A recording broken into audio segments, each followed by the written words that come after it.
Hello, everybody. My name is Alfonse, and this is Magic the Gathering, talking about at least. So, I had this thing that I do with my Discord group of friends in which every spoiler season, I would talk about spoilers for upcoming set and give my thoughts on the viability of cards in Limited. And so I figured, you know what? Why not just give them cut them a little bit of slack and make it into a video format? So I'm doing this because I like Magic the Gathering. I like talking about how the cards that are going to be available in Arena play unlimited. So let's just quickly jump into things. Let's start off with. Actually, before we start, this is solely all the cards that are coming out, that have been revealed rather prior to the spoiler season that should be starting tomorrow. So that's cool.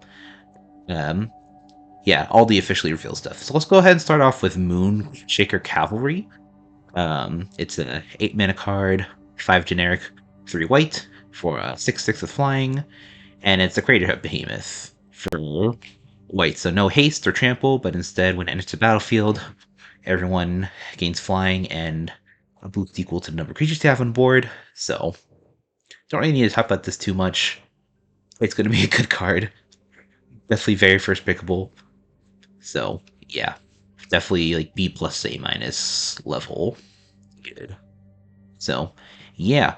Honestly, most of these cards are pretty pushed rares and mythics. I mean, there's a few non-rares here at least. Like the next one we're getting up to, Tough Cookie. So this is a 2 mana creature, 1 generic and a green for a 2/2. There, for an artifact creature, Food Golem. When it's the battlefield, you make a food token. And then for 2 generic and a green, target non-creature artifact you control becomes a 4/4 artifact creature until end of turn. And then it has the food text in which you can pay 2 mana, tap it, and sacrifice it to gain 3 life. This card should probably be pretty solid.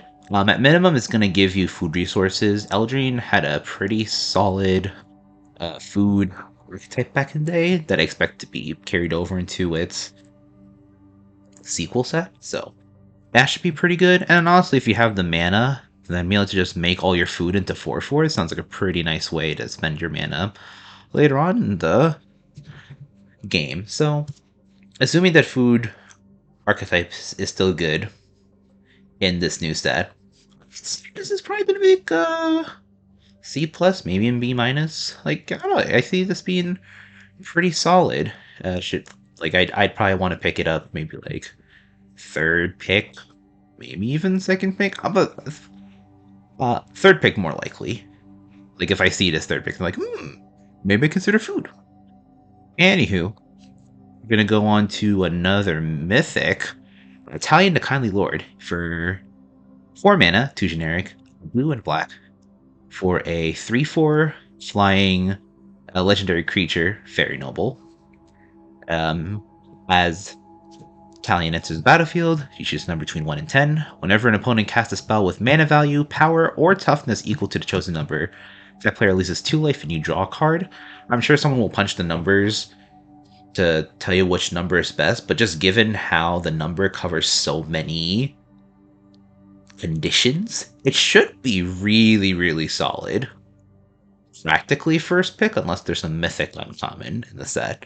So I'm going to probably value it very highly. If I see it first pack and there's not a better uncommon, then it's probably worth the pickup.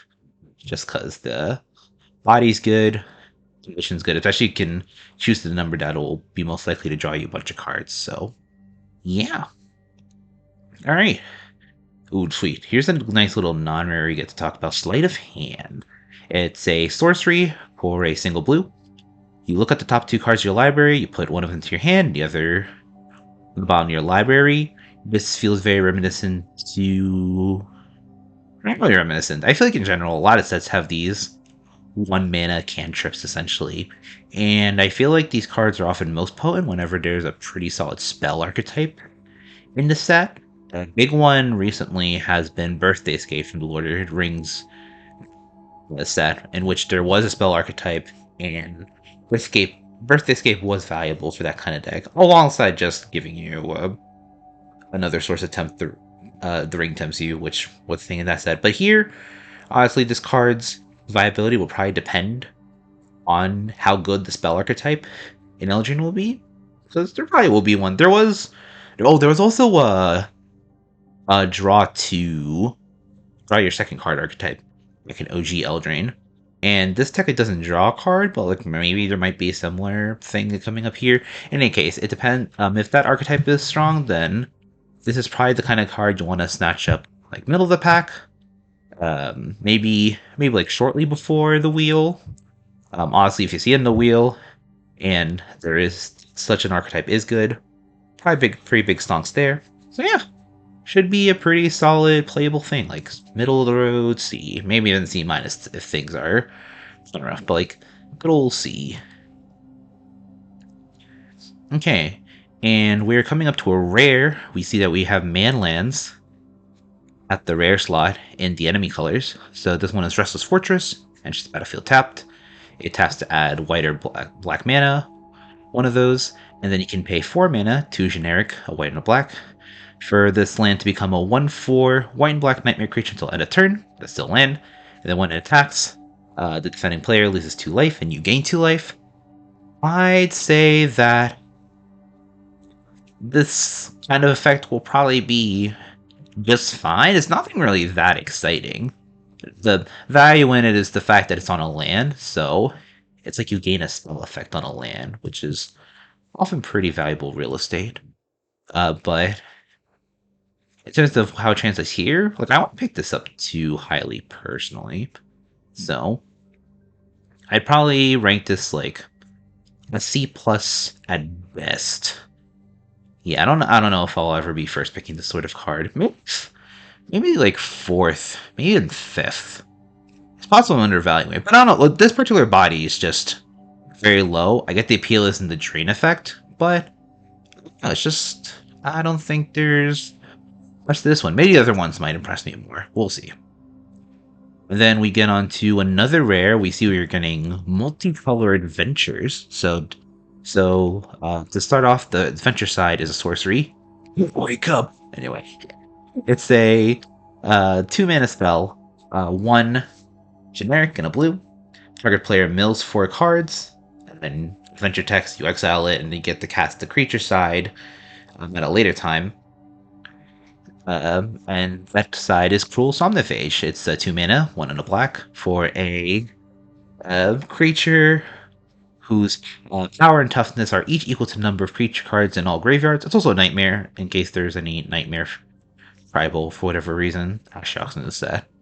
And all that, and set's all about, ooh, things and slumber and all that, so. Yeah, this card, I mean, there was a mill archetype back in OG Eldraine, so this effect is definitely evoking those vibes. But I suppose there's not a lot to go off of the set, but should the mill archetype be good? This card seems pretty decent for it, even though at best it only comes out turn 3, but yeah, I think it'll be just fine. Important to note, it only counts the creature cards, so if your opponent only ends up having a bunch of lands and basically anything that's not a creature, this card's value does go down quite a bit. And I'd say that means... Oh, well, fortunately it also does count your graveyard too, alongside your opponent, so it might be a little more reasonable than expected, but I'd still probably only put this around C+, personally. I don't know, this one doesn't really evoke high-value vibes to pick up. That's just my take anyway. And so we bring her to our last spoiler for today. Yeah, I knew this video would be mildly quick. Ashiok Wicked Manipulator, Planeswalker for 5 mana, 3 generic, 2 black mana. If you would pay life while your library has at least that many cards in it, exile that many cards from the top of your library instead. +1, look at the top 2 cards of your library, exile one of them and put the other into your graveyard. No, not put the other into your hand, oops. -2, create 2 1/1 black nightmare creature tokens with at the beginning comment on your turn. If a card was put into exile this turn, put a +1/+1 counter on this creature. -7, target player goes out to the top X cards of their library, where X is total mana value of cards you own. in exile. So honestly, the -7 is it's interesting because the minus isn't really that powerful of an effect with that unless you have the nightmare creatures up. That means that you are essentially spending the -2 loyalty counters to get your tokens, which you should be doing first. Otherwise, otherwise you're not getting the value out of this card when it first enters the field, in my humble opinion. And that means that you need 4 turns to get to the ultimate. But realistically, you're probably just going to want to generate a whole bunch of tokens, which honestly, the fact you make 2 within a single turn is probably good enough to make this thing very, very potent. So, yeah, I mean, this is easy first pick territory. B plus, maybe even A minus. I think B plus is playing it safe. And yeah, honestly, those are all the colors for now. Pretty small amount, and it's again, it's not really much that tells us about the Vibus set. We only know one returning mechanic, which is adventures. But Spoil Season's coming tomorrow, and I, for one, will be very excited to see what's in store for us then. And it'll be cool to go ahead and uh, select all the cards, spoilers to talk at a later time. I'll have to figure out how to do that, but yeah, just wanted to at least get this out of the way before season was in full swing. So, thank you for watching. If you enjoyed the content, please like, comment, subscribe, and spread the word. See you next time. Bye-bye!